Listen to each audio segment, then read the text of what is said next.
Thanks, guys. I'll answer any questions for you. Far right here, Clay. Your reaction to the playoff ranking coach, and what does it mean to have Coach Terry back with you this week? We saw some pictures of Joey out there. Playoff rankings, it's I was glad to see people respect our work, and that's it. Move on and play the best we can. Joey and Josh Perry are back. Jalen Marshall is back. I think that's about everybody. I don't know if Zeke's been back. I know his family has, but that's always been my dream, is to make sure the players come back and be extremely proud of what they've done. And at some point, those guys will have families. And I love to see Bobby Carpenter's walking around here, and all the old good players that have impacted and made a great mark on this incredible university. So I love that. They're like family members. And what I really like is their appreciation for our support staff and coaches, and that's really good stuff. Second row middle, Ryan. Tyler Durbin's 45-yarder was the longest field goal that y'all have made since the middle of the 2014 season. Do you have like a range with him that you'd be comfortable like up to using, and like how confident would you be with like say like a 50-yarder for example? Well, I mean, it depends on the wind and the elements and those types of things. But he's I wish that son had gonna have more years. I mean, he's a very good kicker. So I mean, I'm in that range, but it depends on the elements. Front row middle, Dave. You mentioned you were going to talk to your team about the college football playoff implications. I'm sure it's a conversation you didn't want to have, but have you had that conversation with them yet? You had mentioned you're planning on talking to them about it. Is that just something you're going to avoid for this week? Not avoid. I don't have a script. I'll talk to them about other things and focus. But we had a very good practice, and that's more important than anything else. Front row right, Austin. I think you mentioned last weekend that Curtis Samuel had caught your eye first spring practice or early on. Do you remember what he did? Yeah, his toughness. He went. He was laid back on a block, and it just, ran right over whoever it was. And I remember looking at Coach Mick and just,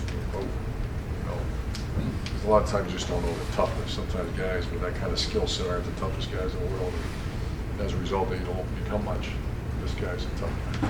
And that stuck with you. Is that the most impressive thing that you've seen Curtis do, or is it another memory? I've seen some very good things he's done. I can't list them a lot. Far left there, Matt. I'm wondering how you know how Michigan State and the program's been for years. And when you look at what they're going through this year, do you look at them as dangerous? Because you know extremely dangerous. I know their personnel. We recruited a lot of those guys. I think there's more coaches in any team in the country. And, yeah, of course. I don't know. I'm wondering if because they lost 7 in a row, and I know Rutgers is struggling, but they win that game last week. If there's any thought they're getting it in order, sure, it's time for us. Yeah, absolutely. And once again, there's the guys that played in games, and that's one of the things is there's young guys maybe first time playing, but they know them. And they know it's a rugged game. The third row right, Tony. Where does the secondary rank in your coaching career, do you think? Our secondary, pretty good. First, second, third, sixth. Gotta be better than that. I can't. How pleased are you that with Remember Coach Combs yesterday. and What's Greg that? Shadow? How pleased are you with Coach Combs, Coach Shadow's vision coming together with that group? Well, Coach Combs has a nice track record here. Very respected across the country for what he does. Very respected within this facility. You think of some of the great players he's developed here, and then Shiano was just like the perfect mix in that room. Four extremely qualified guys, in my opinion, 4 coordinators in that room. Front row right, Tim. Yeah, Urban, obviously Demario McCall played a lot more last week, Benjamin Victor. Part of it was, I'm sure, because of the score, et cetera, but you've had some freshmen kind of stepping up.